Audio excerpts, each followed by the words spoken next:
a really bad habit people have is listening to the unqualified opinions of other people, often just because they're popular. Got a lot to say on that. I bet you have.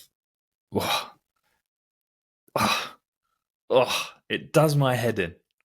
People just listening to other people without a modicum of critical thinking. These people that give opinions so freely are often uneducated, because if you're educated, you know the danger of giving an opinion. Yeah. It's that simple.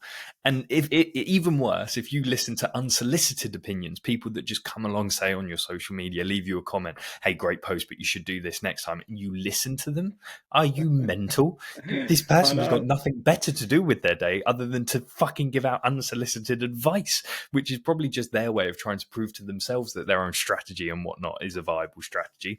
And it's like the crab in the bucket. They're just trying to keep you in the bucket with them, doing fucking inane bullshit. The only people you should be listening to for advice are people that are experts in their field and have preferably solved the problem that you're trying to solve. End of conversation. Well, I remember, I'm going back pre-COVID now, but there was a lady, some fairly, she's a bigwig as far as as LinkedIn marketing goes. I mean, bearing in mind, I don't think that's actually a real job. Not really. But that's not the point. She was very popular and presumably good at what she did. To me, it's a little bit like being, maybe the Pope or a bishop. You're the head of this organization that's absolutely meaningless because it's about religion. Yes, but anyway, it's all fucking made up. It's like being fucking chief fairy tale teller, isn't it?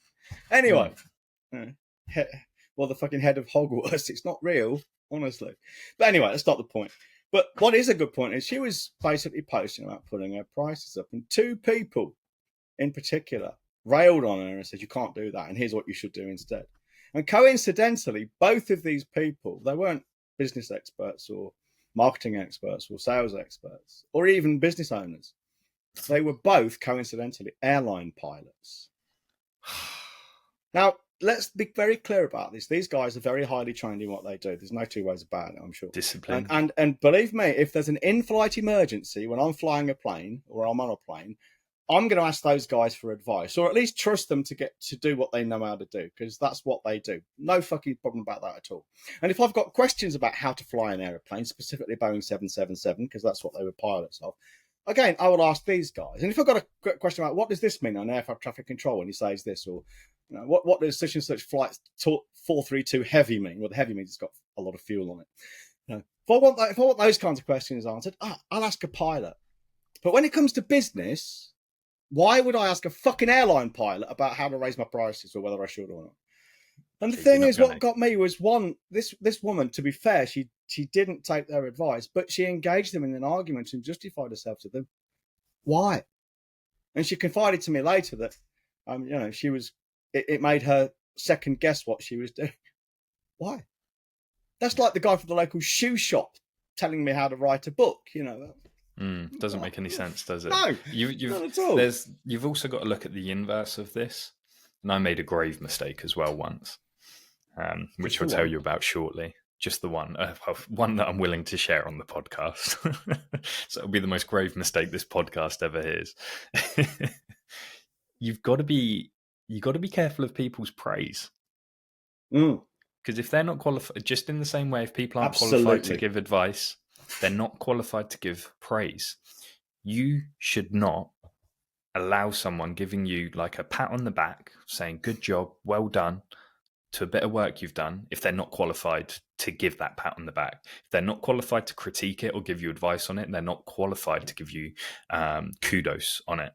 And you pointed this out to me, and I was like, of course that makes sense. It's just inverse thinking, which is something we spoke about quite a lot recently. Anyway, so Mum said to me, and this is the mistake, my mum said to me, you're doing a really good job, Connor. I'm really proud of you and the things that you're doing in your business. You did a really good job with Project X, Y, and Z, because she'd obviously heard me talking about them. And I said, whilst I appreciate your love, you are not fit to tell me if I've done a good job or not. She was not happy with me. No, I think that probably scores quite highly in the how not to do interpersonal relationships. Yeah. It was how a big not mistake. to win friends and influence people. Yeah, I was like, it's nothing personal, that, but and I'm autistic. Yeah, I said to her, but who are you to tell me it's a good job? You couldn't tell me what's good or bad. Yeah, bad mistake. It was in COVID, and I just think I was looking for a row. No. But it's an important point, looking nevertheless. Yeah, sometimes I like a good debate, a good argument. Ah, you just did it, you fuck. Fuck. I got you. Oh, yeah. Thank you for listening to the podcast this week. He's going to storm off now and hit Tamsin. Oh, that's really wound me up. You've done me. You've absolutely done me. Fucking got you. Fucking got you. It's because when you're on it, you're already talking. It's just a little gentle prod. Oh, fuck you. Back to what I was saying. Don't let Holly, do not cut that one out. No, she won't. Of course she won't. She'll highlight it. She'll turn the volume up and add some fucking fancy noises. And if you've got staff, you got to be careful not to listen to your staff as well, because they'll often not understand the decisions that you're making at the top level. I'm not sure I can concentrate anymore. Breathe. Let me talk for a minute, and you can fester. Other people listening to this thinking, what the fuck just happened? Yeah, they got no paying idea. us, you'd know, wouldn't you? If you're paying us.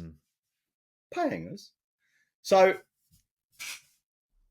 other people's opinions. I mean, it's people seem to misunderstand. Well, there's a whole kind of mess of things here. The first is people don't understand often, or choose to ignore, the difference between facts and opinions. Yeah. It is a fact, as far as I can tell, the sun is shining out there. That's not an opinion. That's a fact. All right. We could measure it objectively. But you even qualified it by saying, as far as you can tell. Well, yeah, of course, because I could be hallucinating. Exactly. Yeah. But as far as I can tell, it's a fact that the sun is shining. What would be an opinion would be, well, the sun's nice or the sun's not nice. Or the sun is warm in the sense that I feel warm because someone else might feel cold. That's an opinion. Facts are what is true. Opinions are really what we think about it, or what we think is true. And what we've got is people take this quite, in my opinion, correct statement. People are entitled to their own opinions. Of course they are. They're allowed to think and feel whatever they like. But they then take that to mean, well, that then translates to it being factual too. So I'm entitled to my opinion, and that means that my opinion has some element of objective truth about it, such as, oh, in my opinion, vaccines are bad. Well, that's your opinion. That means nothing whatsoever in terms of the science of vaccines. But they seem to think it should, and we should somehow take their opinion into account. And this is dangerous because it's happening. We have people's assemblies where the opinions of uninformed, mostly unintelligent people get taken into account for policy decisions which affect all of us. Why on earth are we doing this? It's fucking stupid. We should be listening to scientists. Now, I do accept there is an argument for scientists not having carte blanche to decide everything, because there are some other sides of things we do need to discuss, to talk about. Like, for instance, medical care. It makes sense to let people who are going to die just to die and give them no medication whatsoever. But a more human side of it, which would then come into the realm of opinions and subjectivity, would be, well, at least let's give them palliative care to make their deaths as pleasant as possible, or at least as less unpleasant as needs to be.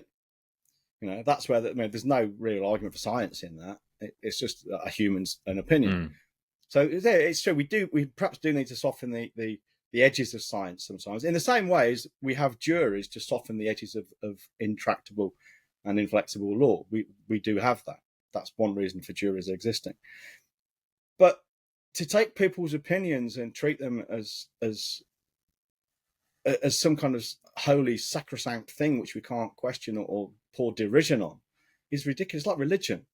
If someone says we've got to respect my religion, all of a sudden it's all got to respect its religion. Why? Religion is just a fucking opinion. Religion is just a largely stupid idea of the way the world works. We've got 30,000 different flavors of Christianity alone. And they all say they're the one true way. Well, they can't all be fucking right, can they? 29,999 of them are fucking wrong, at least. It doesn't make any sense. It makes no sense.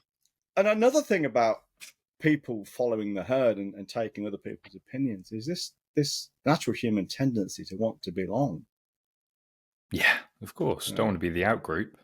No, I don't know, it's my age being autistic or just the way I've lived my life and educated and taught myself. I don't really give a shit about it. I don't want to be in the in group. But even I am subject to certain conformities. I pretty much dress the same as everybody else. Partly because that's what's available, but also it's fairly comfortable. And I wouldn't have any desire to walk around in a dress, even if it's comfortable, because of the unwanted attention it would give. So, we're not completely. Well, if I walked around with a face like this wearing a dress, yes, just done it to me. Yeah, the difference is I don't care. I don't get wound up about it. You bastard. Yeah, you keep telling me how much you don't care.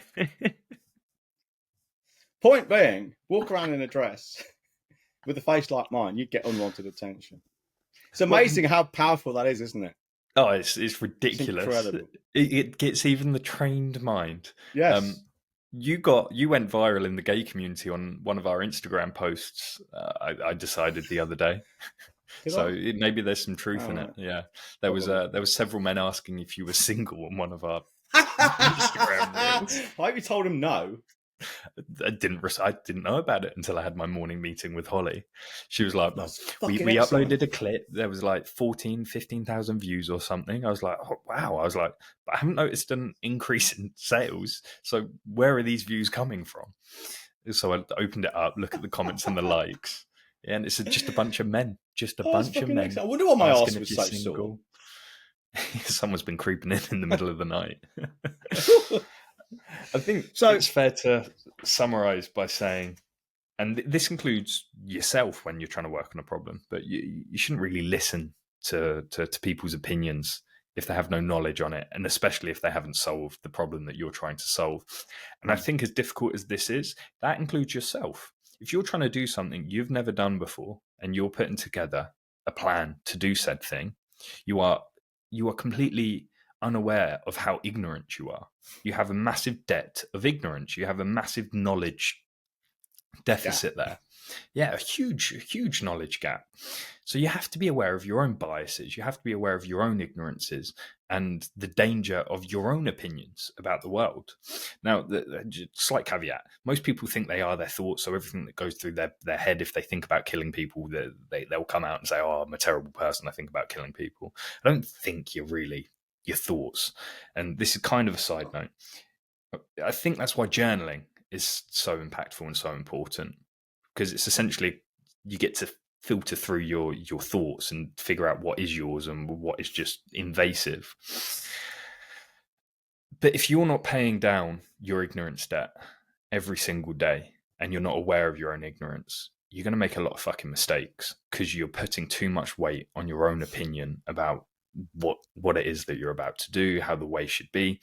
And that's why critical thinking is so important, because that's just merely an objective way of processing, analyzing, and evaluating the information to hand, rather than just going on the way you feel about things. And you do it in a logical, systematic manner, where most people are just flying off their feelings, aren't they? Yeah. John Cleese has got a great video on YouTube about this very point. Does he? Yeah, and he basically Google search something like John Cleese on people being stupid. Basically, one of his friends is a psychologist, a professor or something, and he points out, we know this anyway. The problem we face often is some people are too stupid to know they're stupid, because the same cognitive abilities you need not to be stupid are required to know that you're stupid.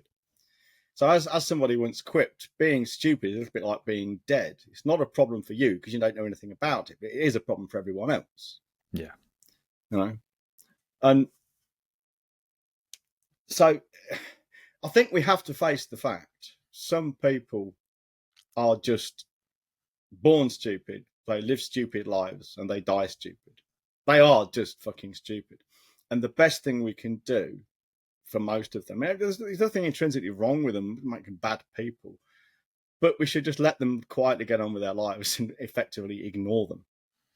Because they're like, think of them as being children playing in the corner in their own little world, and just let them get on with it for a while.